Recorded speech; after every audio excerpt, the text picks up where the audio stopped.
Hi everyone, welcome to the fourth beginner track workshop of the quarter. Today's workshop will be on logistic regression. Before we get started, quick note about a social that ACMAI is hosting this Saturday. I just sent a link to the event in the chat. All or most of the AI officers will be there, and this social is just meant to be a place that all our members can interact with the officers and with each other more in a casual setting, because most of our events are around workshops and we're always, like presenting or learning something new. So just to interact with the members in a casual setting, we're hosting the social for the first time. So please come out, even if you can only make it for a couple minutes. And if you're interested in getting more involved in ACMAI or just have some questions, that's also a great place you can bring them to. We also have office hours as usual every Thursday on the ACMAI Discord at 9 p.m. So if you have any questions for us or just want to hang out, you can always come meet us there as well. Okay, with that, let's get started. So last week we talked about linear regression. So we'll start with recapping really quickly what we learned last week, and then that'll take us right into logistic regression. So with linear regression, the goal was to find an equation of a line that best fits our data. And the reason we want to do this is because we want to use certain data inputs to make a prediction. Now I have a question for everyone. Is this prediction used for classification or regression? Or another way to phrase that would be, what was the output of our linear regression model? Was it continuous or was it categorical?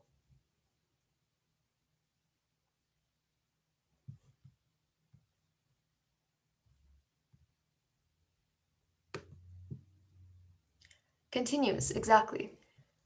So like Austin said in the chat, with linear regression, the prediction that we made, or the purpose of our model was to figure out the best fit line using the best fit line given certain inputs, and the prediction was always continuous. And here's what that model looked like, right? We based our model off of this hypothesis function in which the x here, or the x vector here, is our input vector, and the w is our weights. And when we train our model, we are training these weights. And the model is trying to figure out the best weights that would give us the best prediction, which was continuous.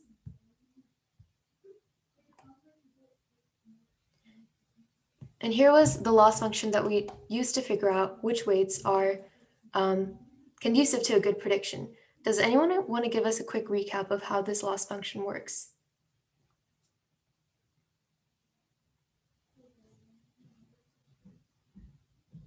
Actually, I'll go over it really quickly and have another question to follow that up.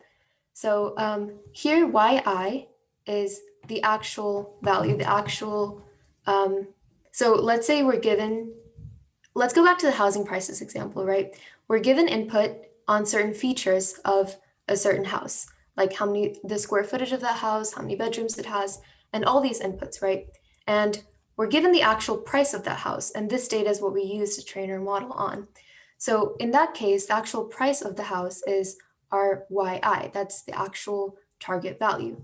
Now y hat I here is the prediction that our model has made given the training. So when we try to figure out the loss of our model, we just subtract the two values and then we square it. Can someone explain why we would square our values and why this wouldn't affect our loss?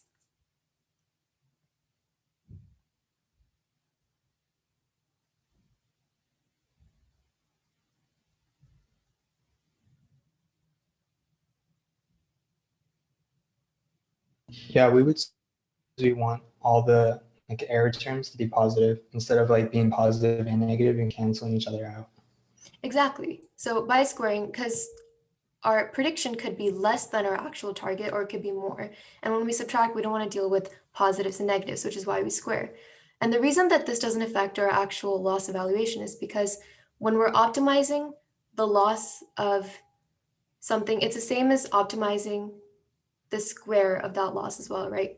So if you optimize x squared and you try to find the lowest x that would yield, or yeah, you're trying to find an x that would give you the lowest loss, you get the same x value for x squared as well. Does that make sense? So squaring our yi minus y hat I here shouldn't actually affect the weights that we end up getting as the optimum weights. And we do this here for each of the training examples, and then we kind of average over all the training data to get our final loss value. Now, one of the core concepts we covered last week was gradient descent, and this is actually how we use our loss function to update our weights. At a higher level, how I like to think of a gradient is kind of like the derivative, except for multiple dimensions. So when we get the gradient, the gradient is a vector, right? It's a vector contained of m values, and each of those values represents the gradient with respect to each individual weight. So we covered partial derivatives last time, and if that's something you want to review, please check back with the recording, or if you have a quick question about it, feel free to drop it in the chat. But essentially what we did was we took the partial derivative of a loss with respect to each weight, and then we used that gradient to update the weight. And the reason, so here the Wj and Wj is kind of confusing, but think of the Wj on the left as the new weight. So you can think of it as Wj plus 1. Sometimes it's denoted as such. But here this is the updated weight, and here we're looking at the old weight. And the way we update our weight is by subtracting the gradient value with respect to that specific weight. And alpha here is just the learning rate. It's the amount by which we want to update. Now, Nikhil went over this last time, but the reason we subtract that value is, I think this is easier to visualize in 2D, but let's say you have a line, right? And if you're at some point on the line and the slope is positive, if you want to minimize your weight, so you're at a lower point on that line, if the slope is 4, you would want to go left. You want to decrease your weights so that you're at a lower point, because the slope always points to the direction of the positive incline in that case. So in here, if our gradient is positive, we want to decrease our weight so we can go to a lower loss. And then vice versa, if our gradient here is negative, we want to go right. And if you're subtracting a negative value, you end up adding to the weights. So if you're imagining a parabola, let's say, and you're at a point on the parabola where the slope is negative, by subtracting that slope, you're actually moving to the right. So you're going towards the minimum on the parabola. Does that conceptually make sense, or are there any questions?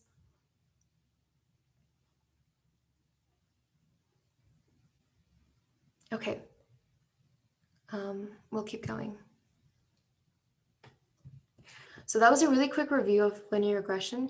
I know we kind of sped through it, but we covered it last week. And if you have any other questions on linear regression, feel free to come to office hours. So as a quick review of these 4 options, what is linear regression well suited for? And the key thing to look for here is what the output of linear regression is. Is it something continuous or is it something categorical?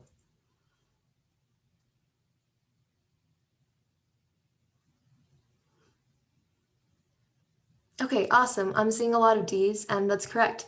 The reason linear regression is most best suited for predicting MCAT scores is because that's really the only continuous target value we see here. Predicting whether a tumor is benign or harmful, that's categorical. Same thing with cat or dog. And creating series is quite generic of an option. But yeah, D is the correct answer here. So the motivation for logistic regression, we kind of hinted towards it earlier, is if we have a problem where the output, we want it to be categorical, that's where logistic regression comes into hand. And we'll see exactly how that works later on. But let's take an example problem. Suppose we want to predict if it's going to rain today or not. What kind of features would we look at? Feel free to unmute or drop them in the chat.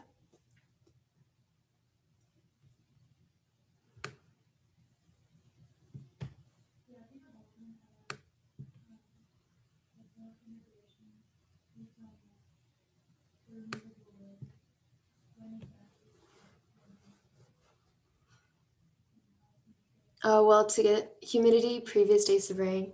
Yes, those are good suggestions.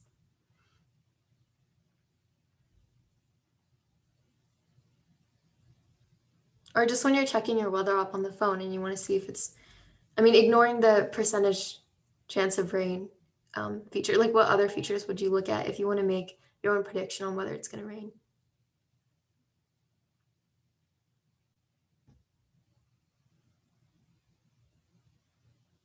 If it's cloudy, yes.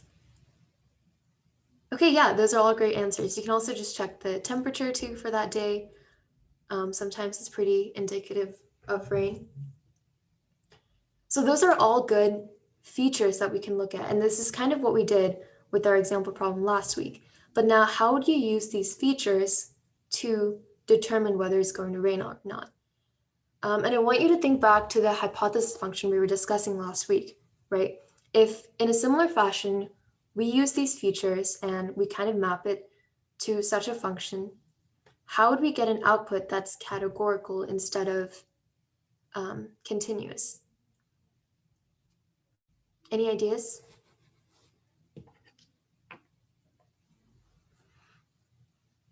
And that's a difficult question, so feel free to shoot out any thoughts you have. Kind of like what you said, like a percentage chance of rain. Yeah, that's a really good idea. So you want to make your output a percentage instead of an unbounded value. Yeah, or maybe like the expected amount of rainfall. So like maybe by like how many centimeters of rain you expect. Mm-hmm. You're on a really good track there with, talking about the percentage, because within your regression, something else that you can also see is that our output value isn't standardized in any way, right? Like with the housing prices example, um, we could get with that same equation, we can probably get an answer in the millions of how much the price of the house would be, or we can get an answer in, like 100K or 200K. So there's really no bounds. But when we're trying to figure out a categorical classification, one line of thinking could be, so if the output is this, then I'll categorize this as that. Or the output is, if the output falls in this area, then I can categorize it as that. But in order to be able to do that, you need to kind of have some limits on what your output should be, right? So we'll kind of see how we do that in the coming slides. So this is something we covered earlier, but just to kind of recap, linear regression is a great tool to use if you want to predict continuous data, such as the house price. But if you want to classify data, that's where logistic regression comes into place. And the reason these two are discussed hand in hand is because the setup is very similar, but logistic regression takes linear regression just one step further. So this is a problem we were talking about earlier.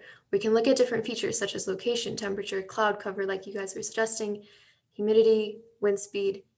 And using these features, we instead of just saying, is it going to rain or not, we can probably get a probability, right, of whether it's going to rain or whether it's not going to rain. And using that probability value that our model can output, we can then determine, okay, given this probability, it's not going to rain. Given this probability, it is going to rain. But how do we create a model that outputs a probability instead of, an unbounded value?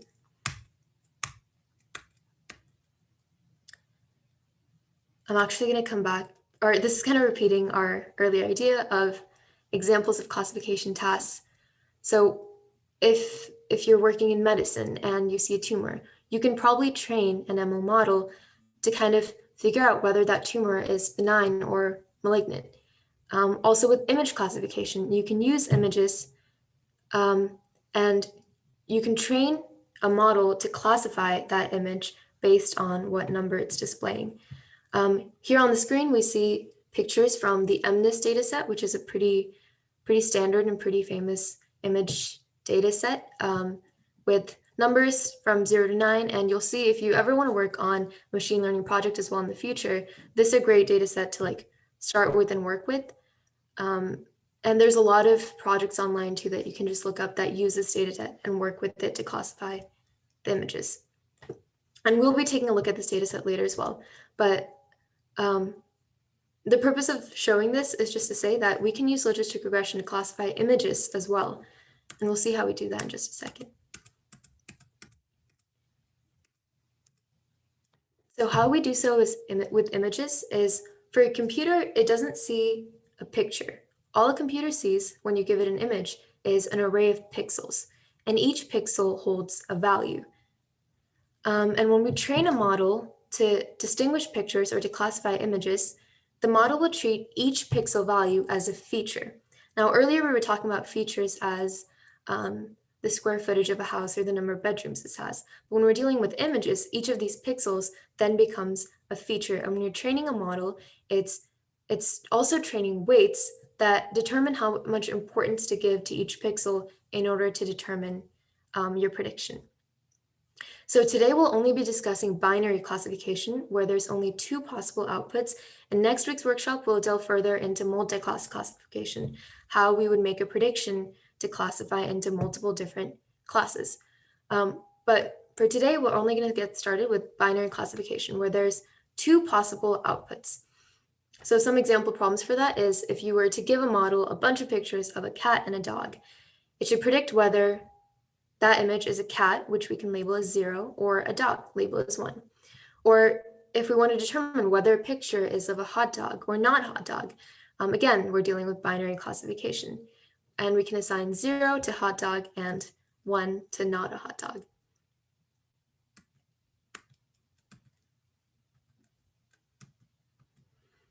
So we touched on this earlier. With logistic regression, what we're really going for is we want our hypothesis to be a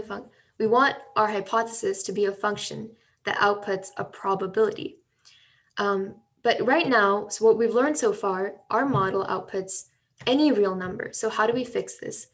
I was kind of alluding to this many times earlier because I wasn't sure when the slide was coming up, but it's finally here. What we do to change our to adapt our function that maps to any real number to mapping to a probability is we feed it in to an activation function.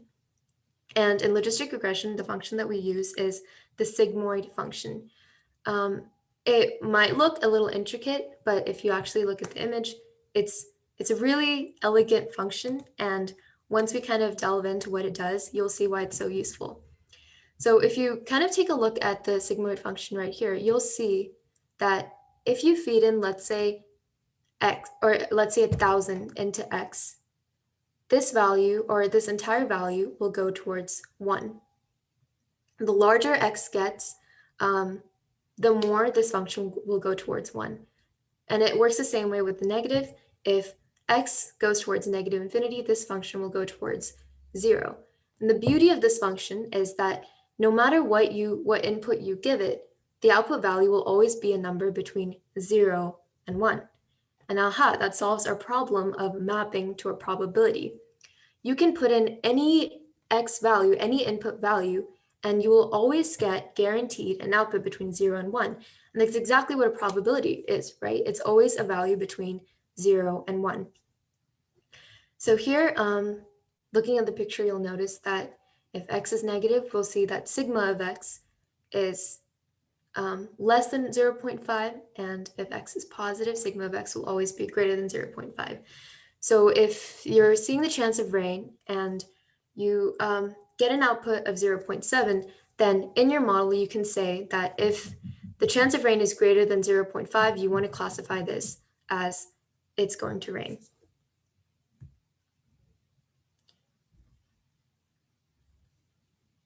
Oh, sorry, one second. So let's discuss, we learned a lot of new concepts right now, and the biggest concept we learned about was the sigmoid function. So there's two discussion questions on the screen. I want you to really think about it before you put an answer down. Is the output of the sigmoid function continuous?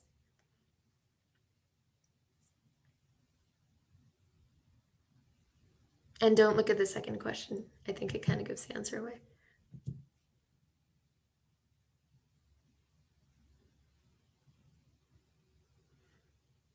Oh, I lost the chat. 1 second.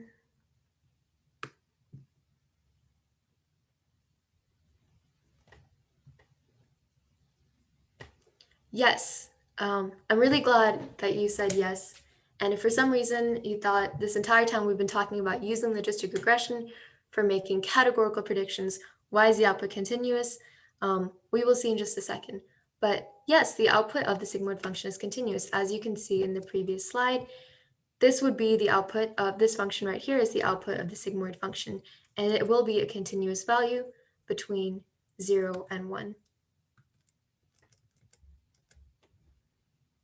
So how can we use this for classification? So the difference between what we ended up with linear regression and logistic regression is with logistic regression, once we feed in our, and we'll talk more about this later, but once we feed in our hypothesis function into the sigmoid function, the output we'll be getting is a probability, which we can use with the rain example earlier to we can create a threshold value and say if the probability is above a certain value, we're going to categorize this as 1, or it's going to rain. And if it's below a certain value, we're going to categorize this as 0, as not going to rain. And that's how we map this continuous output still to a categorical one. Now I'm going to hand over to Ben so he can get into actually how we build this model. Wait, I have a question real quick. Actually, can you like share the screen? But yeah, let me share my screen so then we can go straight into it. Yeah. okay. Hold on. Okay, let me go back to the previous slide. So your question? With the graph of the sigmoid function, yeah. So when we're mapping it to this, it kind of seems like anything above maybe like 4 or 6 kind of gets squished, and it would make it so like it would be harder for the model to learn with values like from 4 onwards to infinity. Is there a way to, I don't know, if you like stretch out the graph or maybe like constrain all or try to make all the values of the model a bit less? Because I don't know, it might seem like it would have a harder time learning. There's like the differences between such big numbers. Yeah, that's a great point. And that's actually something we'll get into in a few later slides. There is a problem when you have the sigmoid function, when you get to really high values, that like the gradient is actually kind of small. And when you have a really small gradient close to 0, then every step you take is really small. So you don't really learn, or you don't optimize that, or you don't learn that quickly. So that is a problem, like you mentioned, and we'll get into it. So, and I'll also talk about some ways to fix it, but not really a way to fix it, but I'll get into it. Right. So Vaishnavi kind of gave you guys an intuition for how logistic regression works and the kind of unique thing about it, which is the sigmoid function that we're using to transform the output. And now we're going to talk about it a little bit more formally. Just like with linear regression, we have a hypothesis function. We actually start with the same hypothesis function as linear regression, which is just a weight vector times our input vector plus a bias term, and our output h is a scalar. But the difference is that we're going to apply our sigmoid function to the output of our linear function, and what we're going to get if you substitute it in is this final hypothesis function. And we're actually going to be optimizing the exact same thing, which is the weights and the biases when we're looking at logistic regression. And the way you can use this to make predictions is that you can set a certain threshold, say, for example, 0.5, and then everything below that you can classify as class 0, and everything above that we can classify it as class 1. And another way you can actually think about this is that what our new model, the model with linear regression passed through sigmoid, is it's kind of giving us the probability of it being in a particular class, like Vaishnavi mentioned. You can think of the output as the probability of the object with like associated to with these features, the features x, the probability of that object, that point, being in class 1 or yeah, whatever it is. We'll only do 2 classes because we're looking at binary classification this time. But if you write it out, this is what you kind of get, which is a conditional probability, the probability of y equals 1 given these features x. A little bit later, we're going to talk about the cost function or a loss function that we're going to use for logistic regression. And you might be curious about why or how we got to that function. I'll talk about the advantages, but because we're on this slide right now, I wanted to mention that another way you can think about the learning process is that we're trying to maximize the the probability, or maybe I shouldn't mention at this point, but I'll talk about it later. But I just want to make sure that you guys understand that the output of the model is kind of, you can read it as the probability that the label is 1 given these certain features associated with that label. So what is it learning? What it's learning is, instead of linear regression where we're kind of like learning the line of best fit for certain data points, we're kind of learning a decision boundary between 2 different classes. And to do that, we're just going to be doing the same thing, which is optimizing W and B, our parameters. And by optimizing the parameters, we want to have our function kind of learn the boundary between these 2. And the way we're doing it is exactly the same as linear regression, which is gradient descent. I want to mention that logistic regression is also sometimes referred to as a linear classifier, even though we have like this nonlinear logistic function. And the reason for that is because the decision boundary for logistic regression, because it's based off of linear regression, right? It's just all it's doing is transforming the output. It's still going to be linear. So like, for example, if we had data that looked like this, we can easily draw a line separating the 2 classes, right? The cats between the dogs. But if, for example, all the dog points, like the orange points, were clustered in the middle, and all the cat points were clustered on the outside, then the data wouldn't be linearly separable, at least without some kind of transformation, right? And so linear regression or logistic regression would have a bit more trouble properly classifying that kind of data. So what do we use for our cost function? We already looked at mean squared error as our cost function for linear regression, and technically we can actually use mean squared error for logistic regression as well, because if we look at it, suppose our sample has the true answer is class 1, right? So yi would be 1, and our prediction may be like 0.15. So it's like we think it's a 15% chance that it's in class 1, but that's pretty off. We want it to be close to 100%, and so we get a large error and a large loss. And if it's the opposite, so if the correct class is 0 and a prediction is like 0.9, so again the difference is large, and because of that our loss is large. So intuitively, you think that mean squared error should work as our loss function, but in practice, what happens is that our loss function, this sort of ties into the problem you were asking about. I think Austin, you were the one who asked about it. But what happens is, if you use mean squared error for your loss function for logistic regression, when you get to a large negative value, right? So suppose the correct class was 1, and our prediction, like before we transform it with the sigmoid function, it's like something very large and negative. It's actually going to have a very low slope, a very small gradient. You see the slope of this is kind of flat.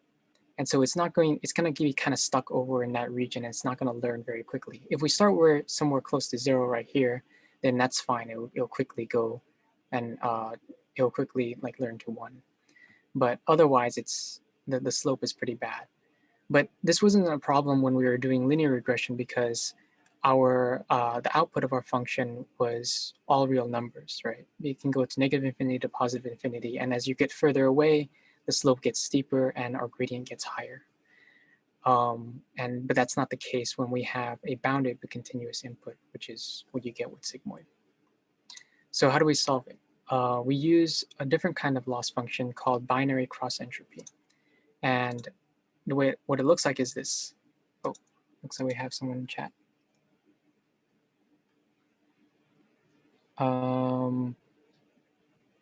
It was a question from earlier that I missed. Oh, okay. Sorry. Yeah, I was wondering.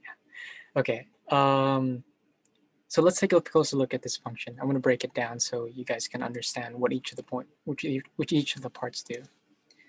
So let's look at this. Y hat is going to be our prediction, and this is for a single sample. That's why we don't have any subscripts here. And Y is going to be the actual label, like the correct answer. So if Y is 1, then what we get is this becomes negative log Y hat, and this becomes 1 minus 1, which is 0. So this cancels out. This term is removed, and we only have this term. So if our prediction, which is a probability between 0 and 1, is close to 1, then we're going to be close to 0. And if log 0 is close to 0, or if it's close to 1, then the log of 1 would be 0. So our loss is going to be small and 0. If our prediction is something close to 0, like 0.01, then the log of that would be a large negative number, and if we negate that, then we get a large loss, large positive loss. And if we have the opposite, where our label is 0, then this term gets canceled out, and we only have this term left, which is negative log 1 minus Y hat. And this is exactly the same thing, except we have the opposite. So if our prediction was close to 0, then we'd have something close to negative infinity, and we negate that, so we get something close to positive infinity. And so we have a large positive loss again. If we have something, looking at the chat. If we have something close to 1, then our log is going to be close to 0, and so we have a small loss. That's sort of why, or how binary cross-entropy works as a loss function. Does everybody kind of understand that? If so, then, or if you don't, then feel free to ask a question in chat or unmute and stop me. If not, I'm going to move on. So that was a function that was the loss function for a single sample. And then we can just sum and average across all the samples to get, sum across all the samples to get our total loss function, which is L, given the weights and bias. And if we substitute it in, this is what we have as our final answer for our loss function. Yep. So a quick poll. I know it's just a couple of slides ago, but what is the loss function for binary classification? A, B, C, or D? You can just say it out loud in chat, or say it out loud or type it in chat. Okay, yeah, that's right. Everyone's getting it. It is B. If you're ever looking at it, you're not sure, you might get a sign wrong somewhere, just try to do some sanity checks like we did in the previous slide, where we just kind of looked at if it's 1, then what do you have? If it's 0, what do you have? And you just want to make sure that you have a high loss when your answers are different, and you're and a low loss when the answers are correct. Right, and so gradient descent is actually exactly the same as linear regression. There's no difference in that. Gradient descent is it's an optimization algorithm that it doesn't rely on, it's not dependent on the loss function or the model that you pick. It works regardless. So you can just kind of swap out the loss function and the model and use the same algorithm to do that. But in this case, what we're trying to do is we're taking the derivative of the loss function with respect to the weights, and also with respect to the bias. And then every time we find the loss and calculate the gradient, we update the weights by subtracting the gradient multiplied by a learning rate. And that's it. I don't think last time when we did linear regression, we showed the vector form of these equations, but this is the vector form of these equations. There's nothing really new here except that we're kind of bundling up all the samples together so that when we do, we do one update all at once instead of just going sample by sample. Yeah. But that's pretty much it for this workshop. I know it was a lot shorter, but next workshop, we're going to kind of extend the concepts we learned here to multi-class classification. So what we learned with binary cross-entropy and our hypothesis function, our hypothesis only gives you a single scalar, a probability between 0 and 1. But next time, we're going to be looking at how to kind of extend these concepts to kind of solve a problem like Vaishnavi mentioned earlier with MNIST, right? When we're trying to classify whether it's an image of a 1, 0, 2, 3, all the way up to 9. So that's kind of what we'll be looking at. And then after that, we're going to probably start getting into more practical workshops, kind of show you how to use some different tools for the project that we're going to do in the last 2 weeks. So hopefully you guys stick around, and that's it. Please fill out a feedback form. We really appreciate all the feedback and try to take it into account every week. And there's a Facebook group and GitHub for all of the code that we use. Well, there's no code yet, but later on when we have the project, it might be more useful. And one last note, to really get the most out of these workshops, because I remember like freshman year, I was attending these workshops too, but often I would come and I would understand what's going on and I would find it really interesting, but I never really reviewed the material, so I kind of forgot about it a couple days later. In beginner track though, we really try to revisit the concepts. Like in a couple weeks, we'll be revisiting this when we're implementing the new regression, regression. But just so that you're getting the most out of your time that you're putting in with these workshops, just take a couple minutes after today's workshop to review. We also ended earlier or just like later in the week, kind of look back at the slides and see if you kind of understand everything. And like I said, we do have office hours this Thursday, so drop by if you don't. Yeah, one quick note, I think the link sharing for the slides is turned off. So if you guys turn that on, that'd be great in case I want to revisit sometime. Link sharing is not one. Oh, I see. It's restricted to people logged into UCLA. But will you, are you able to make a copy of the slides? I don't think they have access to it, right? Or well, for me, I'm in my UCLA account, but it says access denied, so I'm not sure what's going on. Okay, I'm gonna change it so that anyone with the link can view it. So it's not restricted to UCLA accounts anymore. Let me know if you still have any problems. If you do, and like it's after this workshop, then you can like message us on Discord or email or I don't know, however you want. Yeah, I think it's good for me now. So thanks for helping. Okay, no worries. We'll Thanks. also post a link to the slides on our membership portal. So if you lost a link or something, just check on there. Okay. Yeah. And no, sorry, that was it. Yeah, there's nothing else. Great, thank you for coming. Yeah, thanks for coming. If you have any other questions, you can stick around. We'll be here. I have a question real quick. So I forgot the name of the cost function, like the new one we learned about right now, but is that specific just to sigmoid functions, or if we use like the sigmoid function, or are there like other cost functions if we use like a different, sigmoid-esque like function to compile our data? Yeah. So where cross entropy, this is kind of what I was trying to get at earlier, when we're talking about probabilities, like where this like cross entropy loss kind of comes from.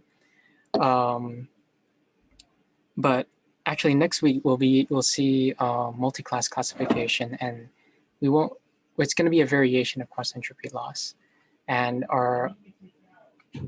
the function that we're going to use at the end is not going to be sigmoid. It's going to be softmax, which is like an extension of sigmoid to multiple classes. And our cost function is going to be cross entropy loss, not just binary cross entropy loss. So it's going to be like a generalization of this. But yeah, with linear regression, we had mean squared error, and I'm not really familiar with many others.